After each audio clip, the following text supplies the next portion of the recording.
வணக்கம் நண்பர்களே. தோல்வியை சந்திக்காத மனிதர்களே கிடையாதுங்க. நான் தோல்வியை சந்திக்காத மனிதன்னு இந்த உலகத்துல யாரும் சொல்லிக்கவே முடியாது. நீங்க உங்க வாழ்க்கையில ஏதாவது ஒரு கட்டத்துல தோல்வியை சந்திச்சிருப்பீங்க. அது சிறியதாகவோ இல்ல மிகப்பெரியதாகவோ இருக்கலாம். தோல்வி நம்மை ஆக்கிரமிக்கிறப்போ டோட்டலா உடைஞ்சு போயிடுவோம். அடுத்து என்ன பண்றதுனே தெரியாது. எல்லாமே முடிஞ்சது அப்படிங்கிற மனநிலைக்கு கூட வந்துடுவோம். ஏன்னா தோல்விங்கிறது வேற எதுவும் இல்லைங்க. சிம்பிளா சொல்லணும்னா, நம்ம எதிர்பார்த்த விஷயம் நம்ம எதிர்பார்த்த மாதிரி நடக்கலைன்னா அதுக்கு பேர் தோல்வி. அதே மாதிரி நம்ம கிடைக்கும்னு முயற்சி செஞ்சு எதிர்பார்த்த விஷயம் நமக்கு கிடைக்கலனா அதுக்கு பேர் தோல்வி. இது எல்லார் வாழ்க்கையிலையும் ஒரு தடவையாவது காமனா நடக்கக்கூடிய விஷயம்தான். ஏன்னா நம்ம குழந்தையா இருக்கும்போது தவழ்றதுக்கும் நடக்கிறதுக்கும் முயற்சி செஞ்சு பல தடவை விழுந்ததுக்கு அப்புறம்தான் தவளவும் நடக்கவும் கத்துக்கிட்டோம். ஆனா மனிதன் வளர்ந்ததுக்கு அப்புறமா தோல்வி அடைஞ்சிட்டா அவனுக்கு என்ன செய்யணும்னே தெரியல. பல சந்தர்ப்பங்கள்ல முயற்சியை கைவிட்டுறாங்க. இது சரியான ஸ்ட்ராட்டஜி இல்ல. அப்போ சரியான ஸ்ட்ராட்டஜி தான் என்ன? தோல்விக்கு பிறகு ஒரு 3 விஷயம் கண்டிப்பா செய்யணுங்க. அது என்னன்னு தான் இந்த வீடியோல பார்க்க போறோம். தோல்வி அடைஞ்சிட்டீங்கன்னு உங்களுக்கு தெரிந்த பின், அதாவது உங்களுடைய மனம் அதை ஒப்புக்கொண்ட பின் நீங்க செய்ய வேண்டிய முதல் விஷயம் ரெஸ்ட், அதாவது ஓய்வு. உங்களுக்கு தோல்விதான் கிடைச்சிருக்குன்னு தெரிஞ்சப்புறம் எதிர்பார்ப்போடு இருந்த உங்களுடைய மனம் ஏமாற்றத்தை சந்திக்கும், சுய சந்தேகத்தை சந்திக்கும், ஒரு விதமான ஏற்றுக்கொள்ளாமையை சந்திக்கும். இதையெல்லாம் ஏத்துக்கிட்டு நீங்க ஸ்ட்ரெஸ் ஆகிறதுக்கு பதிலா ஓய்வெடுப்பதன் மூலமும் ஒரு பிரேக் எடுத்துக்கொள்வதன் மூலமும் உங்களால அடுத்து என்னன்னு தெளிவா சிந்திக்க முடியும்.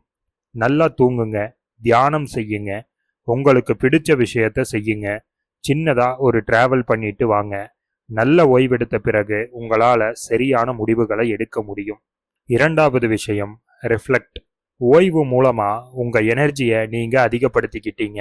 அடுத்து நீங்க செய்ய வேண்டியது ரிஃப்ளெக்ஷன். உங்களை நீங்களே கேட்டுக்கொள்ள வேண்டிய 3 கேள்விகள். நம்பர் 1, வாட் வென்ட் ராங், எங்க தவறு நடந்தது.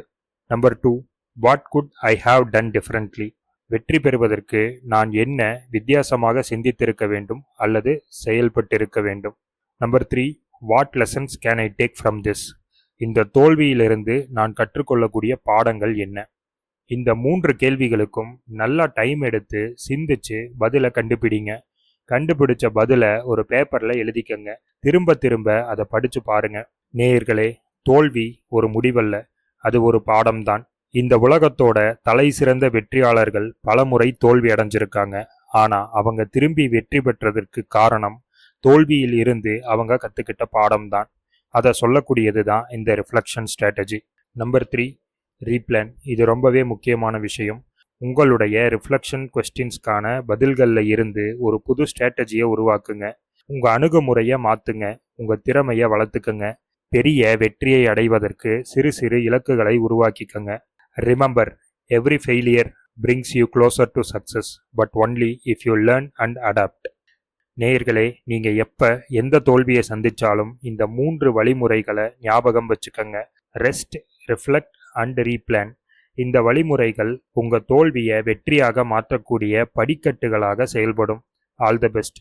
உங்க தோல்விகள்ல இருந்து நீங்க கத்துக்கிட்ட பாடங்களை கமெண்ட்ல சொல்லுங்க. எல்லோருக்கும் பயனுள்ளதா இருக்கும். இந்த வீடியோ பயனுள்ளதா இருந்தா லைக் பண்ணிட்டு உங்க நண்பர்களுக்கும் ஷேர் பண்ணுங்க. நீங்க இன்னும் நம்ம சக்சஸ் மைண்ட் செட் தமிழ் சேனலை சப்ஸ்கிரைப் பண்ணலனா சப்ஸ்கிரைப் பண்ணி பெல் ஐக்கானை கிளிக் பண்ணிக்கங்க. நான் உங்களை அடுத்த வீடியோவில் சந்திக்கிறேன். நன்றி.